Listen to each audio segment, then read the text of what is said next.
Here's our latest project. This is the cornfield, which is looking pretty good. Corn's coming up nice. We've got the peas to grow around it and help support it. We've got pumpkins in the middle. And so this is growing pretty well, getting tall down on the other end. We've got, these are getting really nice. We've got the peas, or the pumpkins right here. We've got peas to help hold it together, but because we built our bed so narrow in the past, we've had issues with the corn blowing. So our plan for this year is we are going to take and put cattle panels. I've got them laid out here on the ground. There's 3 on this side and 2 on the other side. We're going to put cattle panels with gaps in between for harvesting, but hopefully this will help keep the corn from blowing over. Really need to widen this bed because 3 foot, 3.5 foot's not really wide enough for a cornfield to pollinate and to keep it standing up. So we are going to put the cattle panels up. Hopefully that'll hold things in on both sides. It'll also give the peas another place to climb.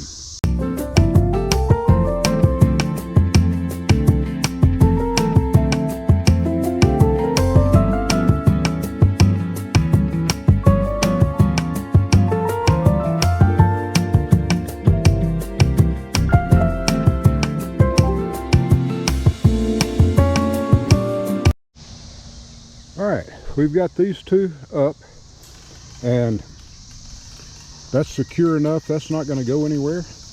We still have access to get inside and be able to get things. We've got this post in. Now I just need to put 5 more posts and we'll have this tied up and done.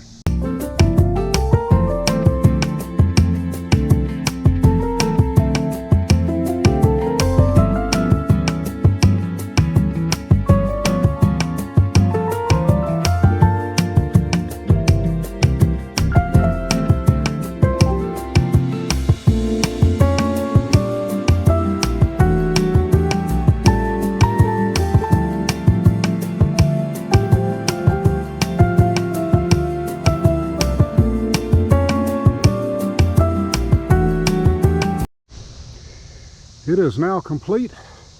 We've got gaps in the middle. Of course, we can access on the end, but we have spaces to get in between.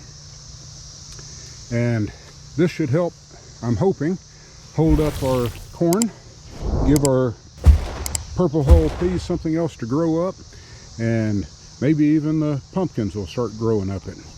But this should help with the blowover situation. I'm sweating out here.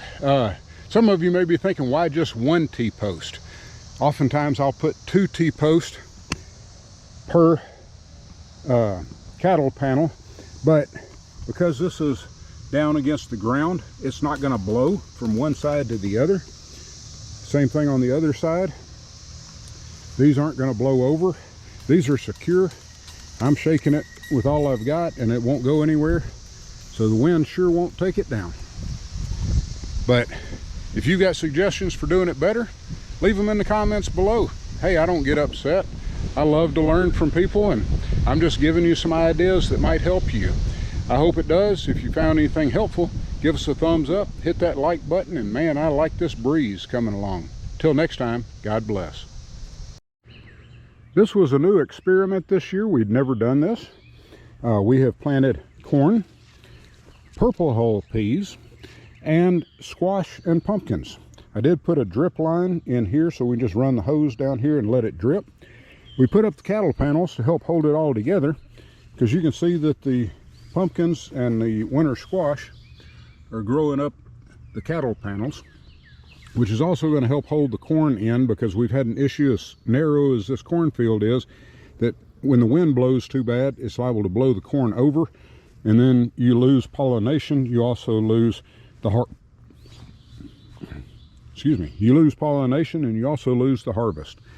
We've got lots of tendrils here where it's connecting, more plants coming on. Down on this end, the corn is even higher, And we've got some really good, well, looky there. There's a nice little pumpkin coming on. We've got another one right here. We've got more squash hanging on the vine. And here as well. These things are everywhere. I don't know if you can see that one. Yep, there it is. But we are getting covered up. And the purple hull peas, some of them I saw earlier, are trying to put on pods. So hopefully we'll get something out of that. As we come around the backside, there's another squash, and the corn is doing pretty well. Doesn't have silk yet, but this is June the 13th. There's another great squash. This has impressed me. I wasn't sure what to expect. We watched some other gardeners who had tried it, and Susan and I thought, well, what the heck?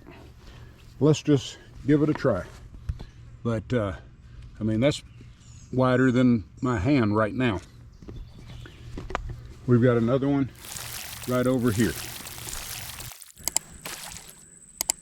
The purple hull peas have been doing great down here at the cornfield. Here are more. We've got them all around. Look at there. And so we're gonna plant more purple hull peas. We've got plenty of time to get it before the fall.